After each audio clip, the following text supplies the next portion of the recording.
J'ai un problème avec les fantaisies qui impliquent un tournoi. Je trouve ça rarement bien fait et très souvent je retrouve les mêmes problèmes, donc on va en parler. Hello, c'est Stell et bienvenue dans un deuxième épisode de Trop Analyse.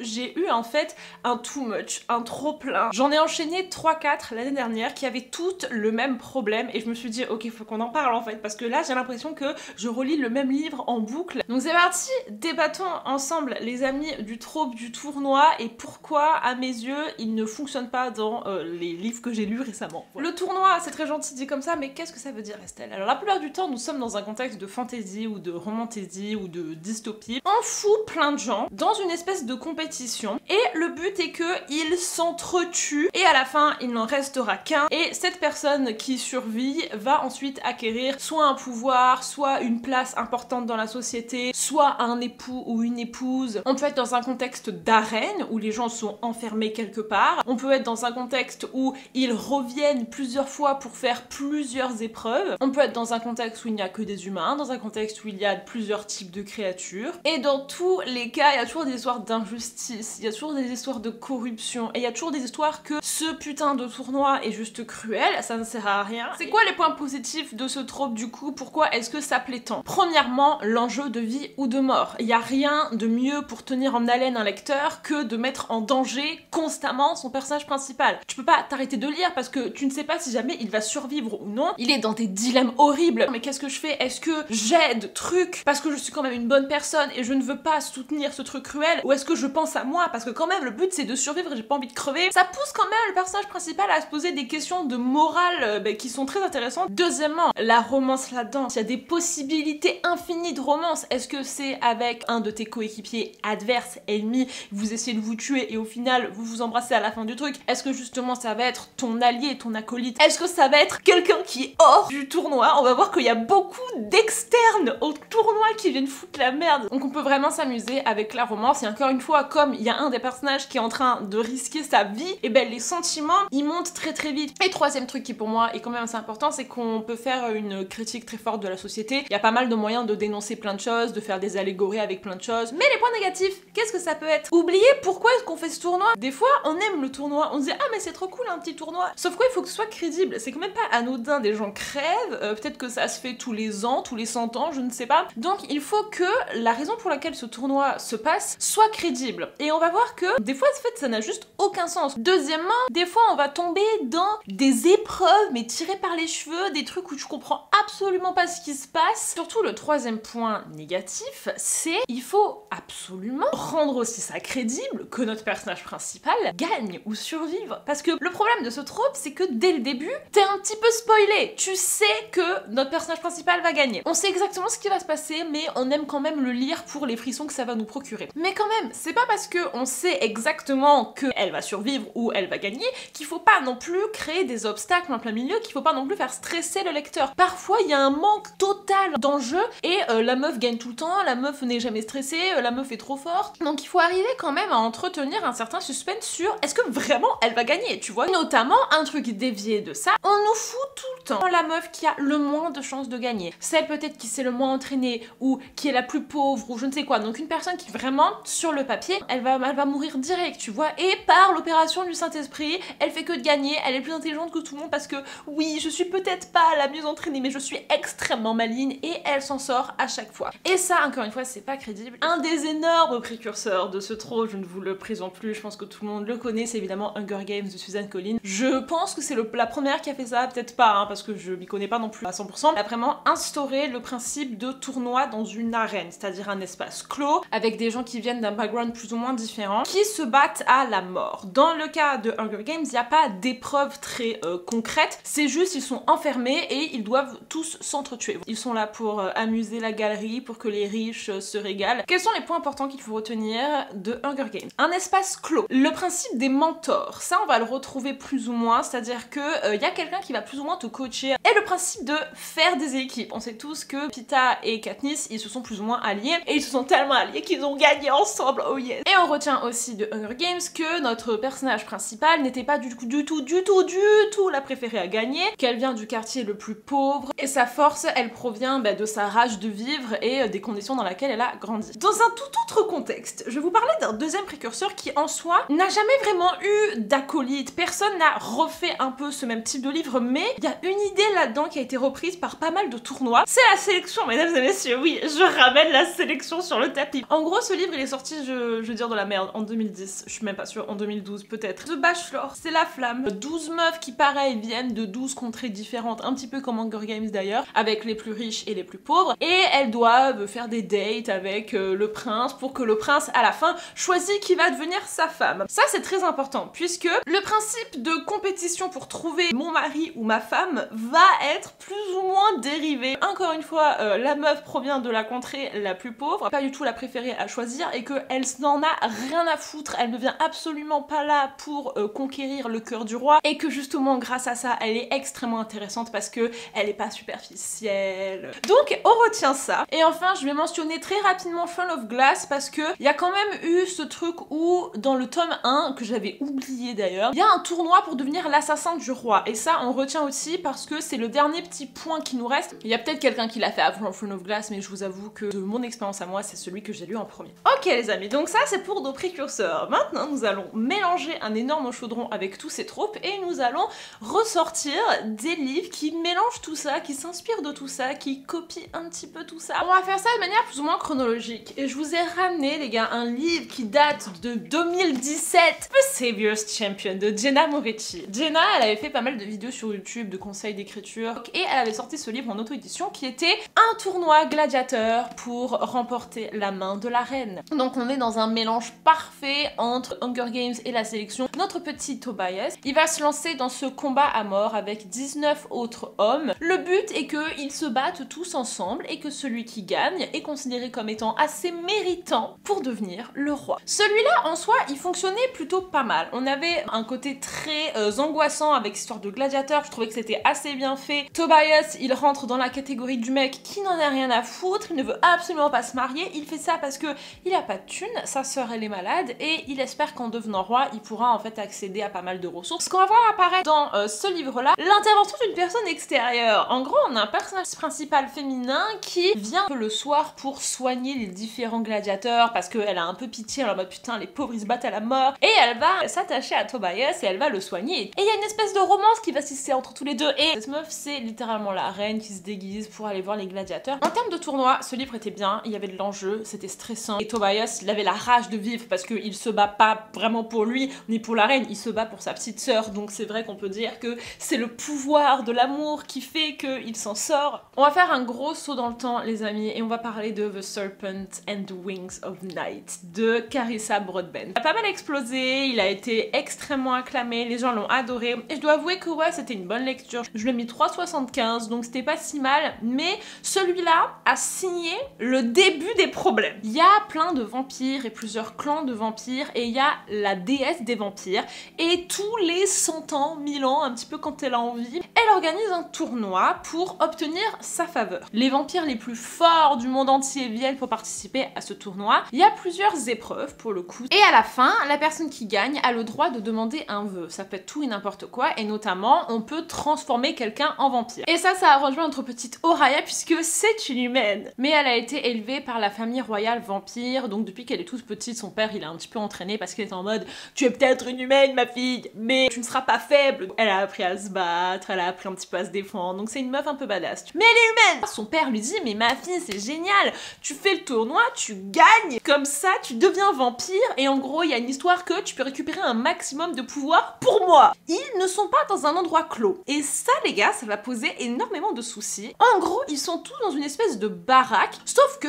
tu peux plus ou moins te barrer, tu peux plus ou moins aller discuter avec des gens extérieurs, des gens peuvent venir dans la baraque, et en gros, comment ça se passe les épreuves? À tout moment, tu sais pas quand, tu te réveilles et t'es dans une épreuve. Donc problème numéro 1, moi que je vois là-dedans, c'est que forcément quand ils sont dans la baraque, évidemment qu'ils vont essayer de s'entretuer en fait, genre pourquoi attendre les épreuves? Le truc qu'on retrouve ici, c'est le fait de faire des équipes, et ça c'était extrêmement bien pensé, ça a été pour moi vraiment le point fort de ce livre, c'est que elle est forte certes, mais elle reste humaine, et les autres c'est des vampires, tu tu vois, donc il la défonce en 2 secondes, mais comme par hasard, tout le monde est absolument nul, à part elle. Mais il y a quand même un mec qui est plutôt fort, je me rappelle plus son prénom, mais en gros, c'est un héritier vampire d'un autre pays, je sais pas quoi, là, et il lui propose de faire une alliance avec lui. Et ça, c'était du génie, parce que, en gros, la règle, c'est que tu dois choisir quelqu'un qui va t'accompagner jusqu'à la finale, et en finale, tu l'affrontes lui. Donc il faut que ce soit quelqu'un assez fort pour qu'il arrive à t'amener en finale, mais quelqu'un qui ne soit pas plus fort que toi, parce qu'il faut quand même que tu arrives à le battre à la fin. Grâce à leur intelligence partagée, ils vont réussir un petit peu à s'en sortir,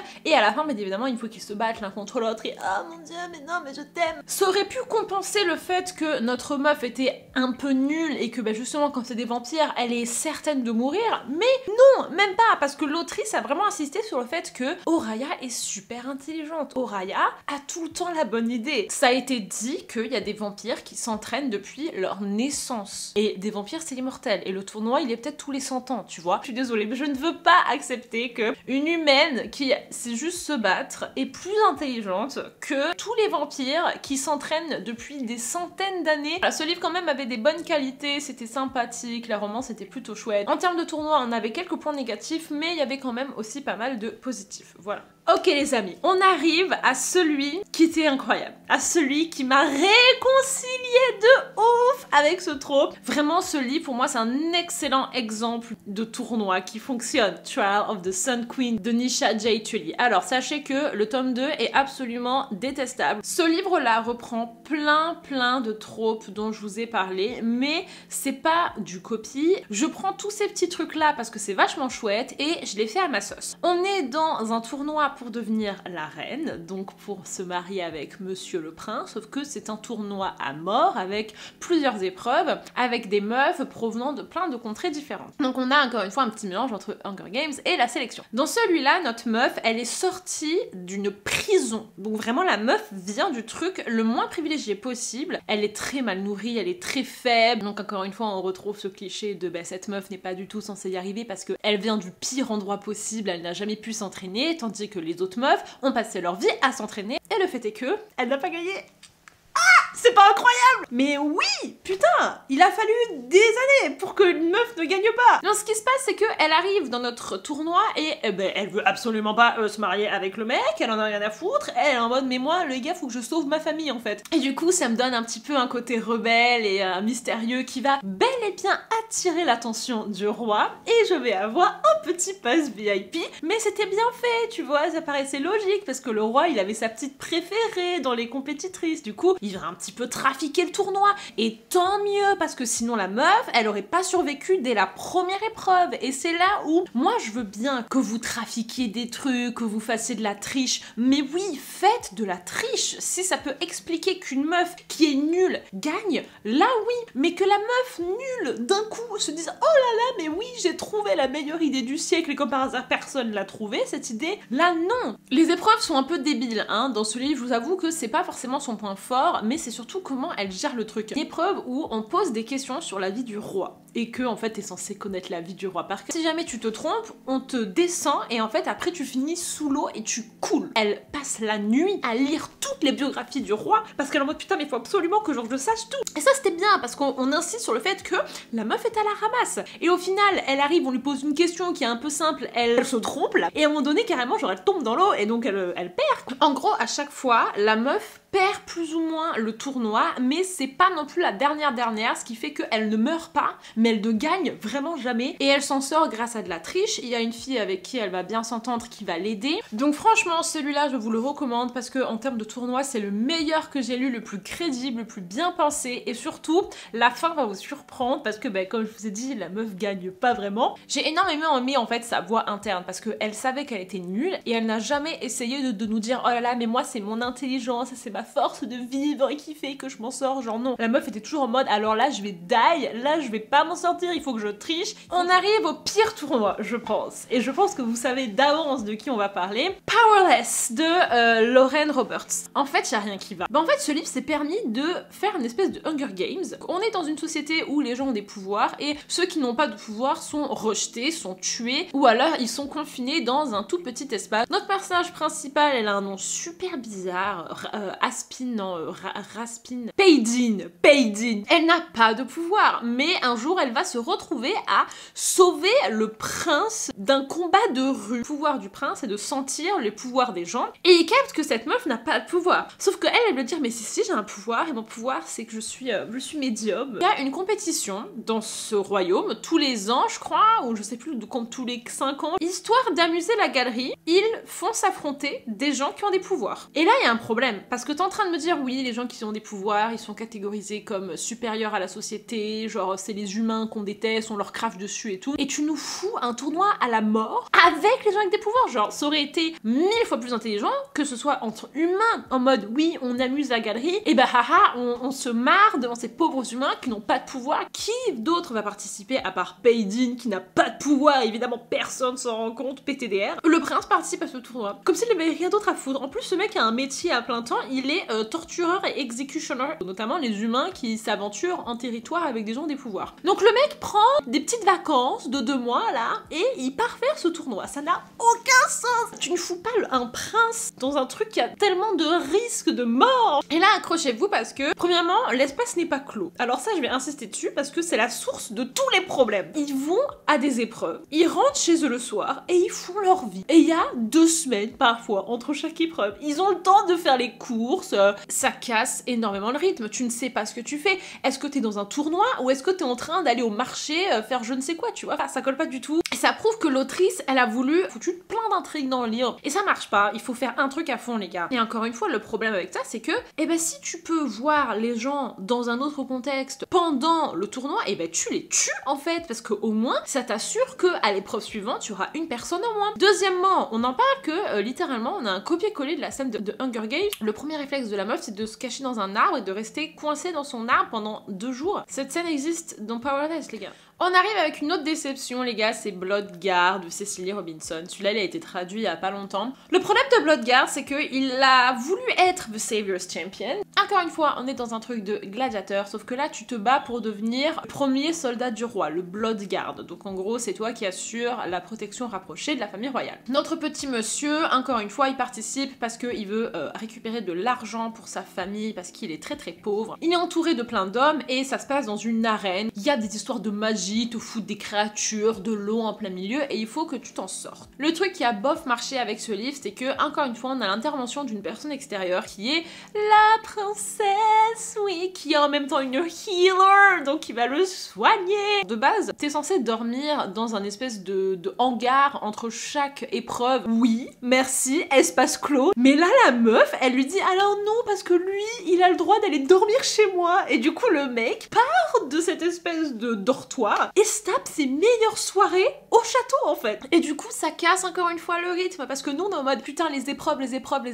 qui sont censées être le truc le plus important. Dans un livre de tournoi, les épreuves doivent être au centre du livre. La première épreuve, t'es en mode, oh my god. Au fur et à mesure, les épreuves deviennent le truc le plus anti-climatique de la planète, parce que plus personne n'en a rien à foutre. Le mec, il est au château à 24, il tape la discute avec les cousins, les cousines, le mec va au marché. Alors attendez, c'est un vrai exemple. Le mec va au marché entre 2 épreuves de combat, de gladiateurs. Le mec tombe amoureux de la meuf. Et du coup, on en a plus rien à foutre, en fait. Parce que si jamais même toi, en tant qu'autrice, tu enlèves l'accent des épreuves, et ben nous aussi, en fait, on va perdre notre intérêt pour les épreuves. Pareil, ça n'avait un peu aucun sens. On va parler de Games God's Play de Abigail Owens. Il avait un goût de parodie. Ce livre était drôle alors qu'il ne devait pas l'être. Les personnages, ils se parlaient trop en mode oui, on est des Gen Z et tout, en contemporain, machin. Mais là, on est dans un monde avec les dieux de l'Olympe et les gens, ils parlent trop mal. Moi, ça me perturbe en fait quand t'essayes de mêler un truc hyper moderne et hyper familier avec un contexte de fantasy. Dans celui-là, pareil, on suit la meuf qui est complètement pauvre, qui est orpheline. Et ce qui se passe, c'est que tous les ans ou tous les 5 ans, pareil, je ne sais plus, les dieux de l'Olympe organisent un tournoi, mais c'est pas eux en fait qui se battent. Ils choisissent leurs héros, leurs protégés, ce que vous voulez, et c'est les protégés qui vont se battre. Le protégé qui gagne désignera le dieu qui sera le responsable de l'Olympe pendant cette année à venir. Et en gros, notre meuf, évidemment, ça va être l'élu de Hadès, le dieu des enfers, donc passe VIP, bien évidemment. La meuf est absolument intouchable, parce que comme c'est la protégée de Hadès, si quelqu'un lui fait le moindre mal, Hadès après il vient et il te découpe. Et là, on répète après moi, espace clos, les gars. Et les gens peuvent se parler entre chaque épreuve, les gens se baladent, les gens font des repas les uns avec les autres, et les épreuves étaient un peu compliqué à comprendre. En gros, c'est chaque dieu qui design une épreuve qui est censée représenter un petit peu le dieu. Et notre meuf, elle s'en sort tout le temps, pareil, comme par hasard. Mais celui-là, je vous avoue qu'en fait, il y avait tellement de soucis au-delà du tournoi, que ce soit les relations, les personnages, qu'en fait, c'était un petit peu perdu d'avance. Mais voilà, encore une fois, un tournoi qui n'a pas fonctionné parce que l'espace n'était pas clos. Alright, mesdames et messieurs. Donc, maintenant que nous avons parlé de tous ces livres, il est temps de créer notre tournoi parfait. Donc, quels sont les critères d'un tournoi parfait pour moi, pour que ça me corresponde à moi?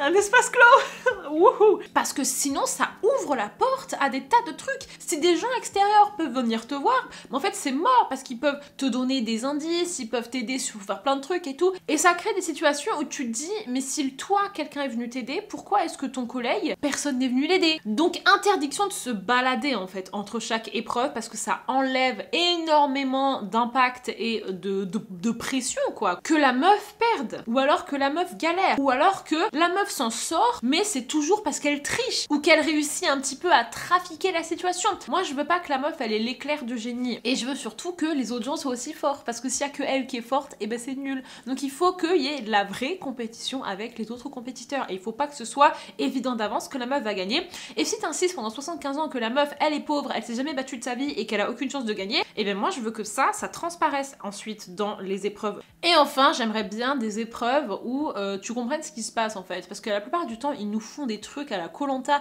Alors là, tu sautes par-dessus ça, puis ensuite il y a un kraken qui vient te manger, puis ensuite il y a l'eau qui monte. Et ce trope-là, j'ai l'impression qu'on le voit de plus en plus. Il y a des tas de livres qui sortent, qui suivent cette trend. Donc je pense que j'ai pas fini de lire des tournois, mais j'aimerais vraiment en lire des biens, parce que mine de rien, j'aime beaucoup ce trope. Comme je vous ai dit, il y a des enjeux de ouf, ça peut faire des romances qui sont vraiment sympathiques. Mais voilà, il faut savoir tenir son adrénaline de A à Z. Et voilà les amis, j'espère que cette petite analyse vous a plu. Si jamais vous aussi, vous avez lu pas mal de listes de tournois et tout, n'hésitez pas à me dire quels sont vos non négociables dans les commentaires. Je vous fais des gros bisous et je vous dis à plus tard dans une prochaine vidéo.